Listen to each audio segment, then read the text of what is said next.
dan Karutan. Benar, faktanya memang begitu. Jadi selama ini disampaikan bahwa kebijakan ini per telepon ke Kalapas dan Karutan. Tidak. Ini adalah kebijakan yang kami kaji dengan hati-hati, dengan mempertimbangkan dasar-dasar hukumnya, dan kami kemudian mengambil keputusan ini tentu dengan tidak hanya semata menimbang sosiologis tanpa melihat dasar-dasar yuridis. Pak Menteri adalah orang yang sudah berkutat di dunia hukum sebagai advokat beberapa dekade. Beliau tahu persis. Saya pun agak memahami juga bagaimana logika-logika hukum itu diartikan, dimaknai. Dan sekali lagi kalau kita ingin konsisten lah. Kalau kita ingin konsisten, coba tanyakan kepada halayak luas bagaimana sebenarnya aspirasi mereka. Saya mendapatkan banyak sekali masukan bahwa masyarakat itu bukannya malah ingin mengurangi hukuman terhadap koruptor. Mereka katakan kalau bisa malah dihukum mati. Jadi apa yang kami ambil ini, langkah-langkah yang kami lakukan ini memang dalam konteks untuk memberikan efek jera kepada para terpidana korupsi. Bagaimana dengan hak asasi manusia? Begini, secara internasional sekalipun pemberian remisi dan pembebasan bersyarat itu untuk terpidana korupsi itu sudah ditiadakan.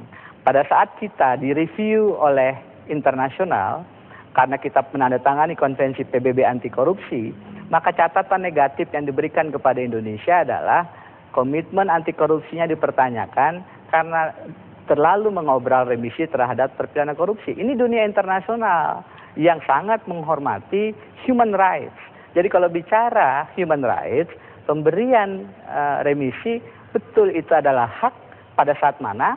Dalam konteks kami pada saat dia adalah justice collaborator. Dia bekerja sama dengan penegak hukum. Tetapi kalau dia tidak mau bekerja sama, lari ke luar negeri, nonton tenis di mana dan seterusnya, tentu pemberian remisi kemudian pembebasan bersyarat justru melanggar, merusak komitmen kita dalam memberantas korupsi dan merusak rasa keadilan masyarakat yang secara jelas ditegaskan dalam PP nomor 28 tahun 2006. Baik Mas, ada satu pertanyaan lagi nih dari pengacaranya Nazar. Hanya untuk imbang aja Mas Dedi. Boleh, silakan. Saudara Denny, saya Jenimar Girsang. Pak Jenimar, selamat malam. Ya, Denny harus jujur. Jujur menyampaikan fakta pada malam itu. Ini didengar oleh seluruh masyarakat Indonesia, termasuk luar negeri. Pertanyaan saya,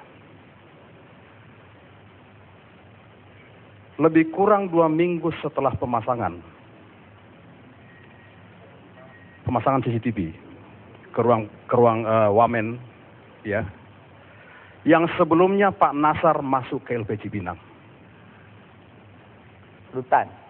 Ya, Rutan Cipinang. Ya. Apa motivasi Pak Denny memasang CCTV tersebut? Itu yang pertama, Pak. Catat, Pak. Saya catat supaya nggak lupa. Yang kedua, apakah benar saudara Denny itu menyita HP dari supir Pak Taufik Jupri sebelum masuk ke rutan? Tolong diingat, Pak. Supir dari Pak Taufik Jupri. Jupri Taufik. Ya sama aja lah. Sama itu, Jupri Pak. Taufik, Pak. Ya, sama itu. Ya, apakah itu betul? Tolong dicatat, Pak. Setelah saudara Denny masuk ke rutan, apakah betul saudara Denny juga menyita HP dari para sipir malam itu? Tolong dicatat, Pak. Selanjutnya, setelah masuk ke dalam, Jangan terlalu banyak Pak. biarin, Pak. Ya, biar ini waktu masyarakat kita juga habis. tahu. Nggak apa-apa, Pak. Kalau tidak kami pulang, Pak. Ya, karena klien kami itu sudah semakin dijolimi, Pak. Selanjutnya, apakah saudara Denny sewaktu masuk ke rutan itu, ya, menanyakan kepada orang-orang di situ, mana Nazar, mana Nazar. Sementara itu dulu, Pak. Baik, Mas Redi silakan dijawab. Saya kira agak ringan ya, pertanyaannya ringan. Ya, ini kronologis ya.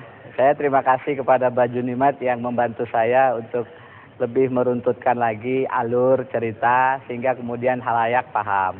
Ya, saya ceritakan detail. Mohon Bang Karni beri kesempatan karena ini akhirnya pertanyaannya teknis detail. Jadi setelah turun dari mobil kendaraan, saya mengambil dengan staf saya mendokumentasikan gambar-gambar kendaraan yang ada di sana. Salah satu kendaraan itu kemudian ada supirnya.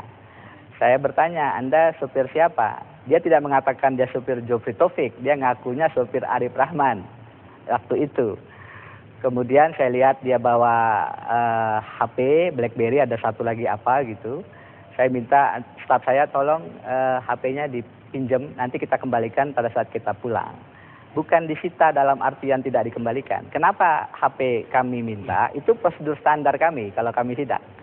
Karena biasanya kalau kemudian HP tidak diambil, dia menghubungi ke dalam dan di dalam siap-siap kemudian untuk kita tidak menemukan apa-apa. Jadi Pak Junimat betul, kami memang melakukan langkah antisipasi agar HP itu dikumpulkan dari sopir ini. Dengan demikian dia tidak bisa memberitahu ke dalam siapapun yang ada di dalam bahwa kami sedang akan melakukan sidak. Sebentar Pak Denny. Setelah sebentar Pak sampai Denny. di dalam. Sebentar Pak. Ya, saya kira. Teruskan. Sebentar Pak. Biar ini clear. Ya. Bapak memaksa kepada sopir yang namanya Gianto itu dengan mengatakan tidak kenal kepada saya wamen di sini. Betul nggak itu Pak? Iya toh. Sopir nggak ngerti siapa wamen Pak. Tidak tahu siapa wamen Pak. Ya. Supir bertahan. Ya, tapi dia harus memperkenalkan dong siapa dia. Tetapi Pak Karni, menurut Sugianto, beliau dipaksa untuk menyerahkan HP tersebut, termasuk HP tukang ojek pada malam itu. Pak Menteri mengatakan kamu juga mungkin sering memasukkan pelacur ke sini. Begitu Pak informasinya. Klarifikasi silakan Pak. Pak Karni ini Ya. agak melebar kemana-mana. Ya, saya kira yang dijawab yang tadi dulu aja. Coba. Ini waktu juga Baik. habis. Baik, jadi kalaupun beginilah singkatnya. Kalaupun kami mengumpulkan HP, alat komunikasi, itu adalah dalam konteks mengantisipasi agar tidak terjadi komunikasi. Kenapa? Karena ini sidak. Saya paham Biasanya itu, kemudian saya paham. sidak itu kemudian bocor karena kemudian yang sudah tahu kami datang menelepon ke dalam, di dalam kemudian dilakukan upaya penertiban pembersihan. Apakah saya datang kemudian menanyakan Nazar di mana? Itu setelah ada informasi awal. Ada apa ini? Kenapa malam-malam masih banyak kendaraan? Ada pertemuan Pak, siapa Nazar? Nah, pada saat saya menanyakan di mana Nazar, itu pada saat mencari. Karena kemudian orang-orang ini tidak memberitahu awalnya di mana ruang pertemuan. Saya tanyakan, di mana pertemuan Nazar? Itu setelah awalnya ada informasi. Begitu Pak Junimet. Jadi yang Bapak tanyakan, ini Bapak detektif ulung ini bisa menanyakan. Tetapi konteksnya adalah semuanya dalam rangka agar upaya malam itu berjalan dengan baik. Kami dalam beberapa sidak memang begitu Pak. Sipir-sipir yang bertugas, HP-nya kita kumpulkan. Pada setelah selesai kami kembalikan. Saya kira Demikian kita juga udah cukup mengerti. Dijawab pertanyaan yang lain tadi aja.